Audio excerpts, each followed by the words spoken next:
देखा जाए परिस्थितियां वो भी थी जब इंडिया गठबंधन के सूत्रधार बने थे माननीय मुख्यमंत्री नीतीश कुमार जी, और इसी बिहार से वो फाइलें भी हैं। निश्चित तौर पर आज लोकतंत्र के चौथे खंभे के तौर पर आप लोगों का ये सवाल उठाना बहुत जायज है, मगर शायद आपको याद होगा कि वो कौन सी परिस्थितियां थी जिसमें राजस्व विभाग के तबादले की संचिका को माननीय मुख्यमंत्री जी के द्वारा स्टॉप किया गया था, उसे पुनः ड्रॉप कर दिया गया था। चीजें बहुत दूर नहीं है। और ठीक उसी तरह आज 2.5 लाख इतनी साफ सुथरी बहाली हुई है। तो क्या देश चाहता है, क्या बिहार चाहेगा ये कि जो लोग आज एक्यूज के रूप में आ रहे हैं उसकी जमानत जाके जेडीयू कराए?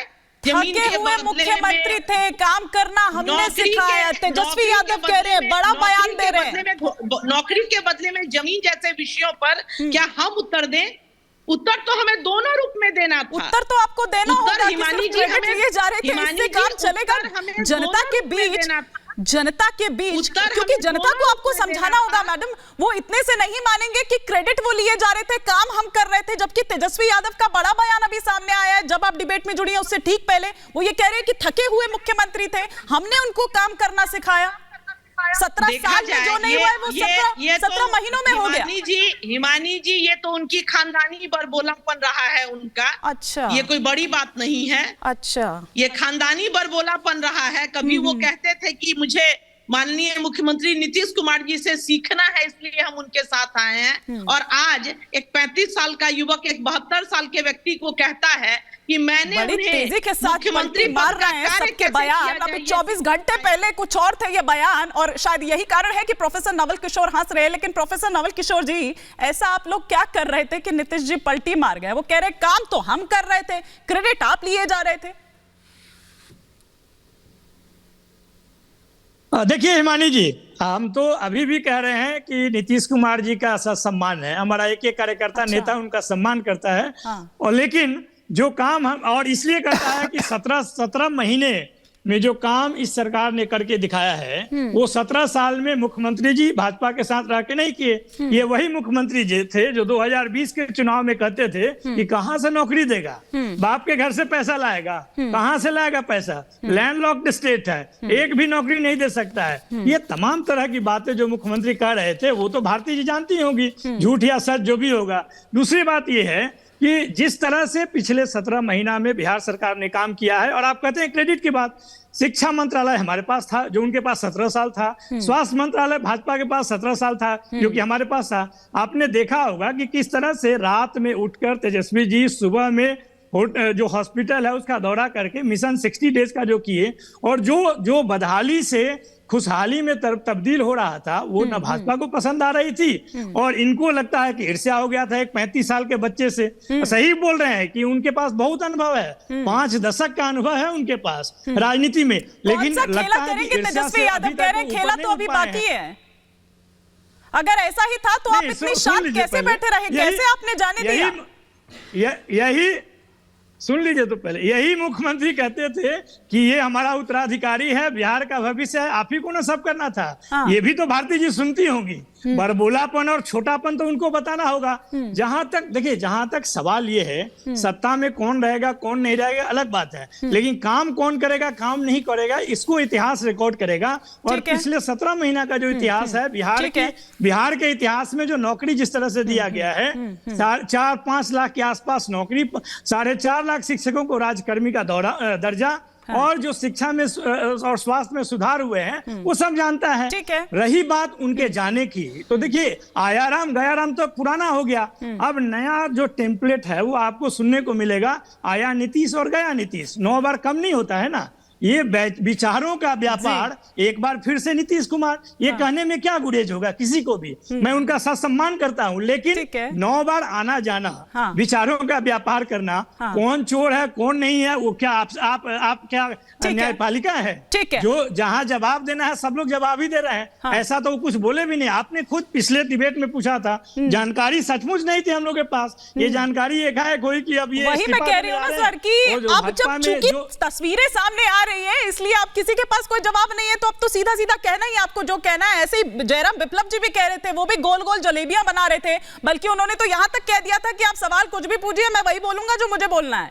जयराम विप्लव जी, अब ये तस्वीरें जो आ रही हैं इस पर क्या कहेंगे? अच्छा, एक बार यहाँ पर प्रेम कुमार जी को हम यहाँ पर सुन लेते हैं। प्रेम कुमार जी शपथ ले रहे हैं। तथा मैं भय या पक्षपात, अनुराग या द्वेष के बिना सभी प्रकार के लोक प्रति संविधान और विधि के अनुसार न्याय करूंगा। मैं डॉक्टर प्रेम कुमार ईश्वर की शपथ लेता हूं कि जो विषय बिहार राज्य के मंत्री के रूप में मेरे विचार के लिए लाया जाएगा अथवा मुझे ज्ञात होगा, उसे किसी व्यक्ति या व्यक्तियों को शब्द के सिवाय, जबकि ऐसे मंत्री के रूप में अपने कर्तव्यों के समय निर्वहन के लिए ऐसा करना अपेक्षित हो, मैं प्रत्यक्ष अथवा अप्रत्यक्ष रूप से सशुद्धित का प्रकट नहीं करूंगा। तो प्रेम कुमार जी चंद्रवंशी समाज से आते हैं और एक बार फिर से उनकी वापसी हुई है, क्योंकि 2020 में अगर देखें तो 2020 में उनको जगह नहीं मिली थी और बिहार में बीजेपी के एक कद्दावर नेता हैं, अब एक बार फिर से वापस जगह मिलती हुई। पिछली एनडीए सरकार में भी हालांकि मंत्री रहे थे। जयराम विप्लव जी का एक बार मैं रुक करती हूँ। जयराम विप्लव जी, अब आज ना कहिएगा कि सवाल कुछ भी पूछिए, जवाब तो मैं अपने हिसाब से दूंगा, क्योंकि अब सामने है तस्वीरें। लेकिन वो वैसे ये कह रहे हैं कि 3 तलाक तो बंद हो गया था, ये बिहार में क्या हुआ? ये बिहार में एक बार फिर से सुशासन का राज स्थापित हो जाएगा। ये बहुत सही है, जब आपको सूट करे तब सुशासन और जब आपको सूट ना करे तब कुशासन बाबू घुस जाएंगे। हाँ। अब देखिए, आपको बोलने का अवसर देना पड़ेगा, आपको बोलने का अवसर देना पड़ेगा। आपने जिस प्रकार अभी प्रोफेसर नवल किशोर का अनकट भाषण सुना, मुझे बोलने दीजिए। हाँ। आपको प्रश्न करने का अधिकार है, मुझे उत्तर देने का अधिकार है। बिहार में अभी के शपथ ग्रहण के बाद से जो सरकार का सुशासन स्थापित होगा, उसमें बालू माफिया, शराब माफिया, भू माफिया, ये जो सड़कों पर नंगा नृत्य चल रहा था 18-20 महीने से, वो समाप्त होगा। और ये सबसे बड़ी वजह है, और इसका आप असर 2024 की एक झलक भी देख सकते हैं।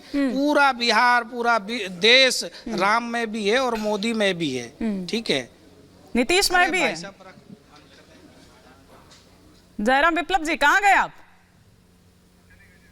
चलिए जयराम विप्लव जी, मैं समझ रही हूं कि जश्न भी चूंकि वहां पर मन रहा है, लेकिन डॉक्टर पांडे, ये जंगल राज और ये मतलब गृह मंत्रालय तो हमेशा से नीतीश कुमार के पास रहा है, फिर इसका ठीकरा आरजेडी पर कैसे फोड़ा जा सकता है?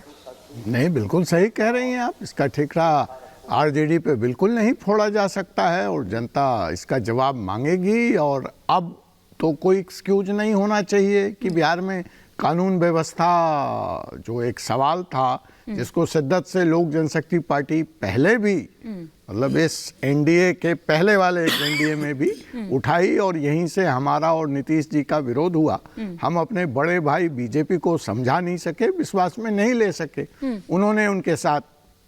तो अब आप क्या देख रहे हैं? अब आप साथ हैं, खिलाफ हैं? क्योंकि आपके चिराग पासवान ये कह रहे हैं कि नीतिगत विरोध था, है और रहेगा, तो आप अपने लिए अब क्या देख रहे हैं? नहीं, आपने बहुत अच्छा सवाल पूछा। देखिए, एक शेर याद आ रहा है, थोड़ा सा चेंज करके बिहार के कॉन्टेक्स्ट में बोल रहा हूं। करते हैं वो बिहार में बिहार की सियासत, करते हैं वो बिहार में बिहार की सियासत, लेकिन सियासत में बिहार की बात हो तब ना मैं जानूं। तो हम तो वही हैं कि बिहार फर्स्ट, बिहारी फर्स्ट,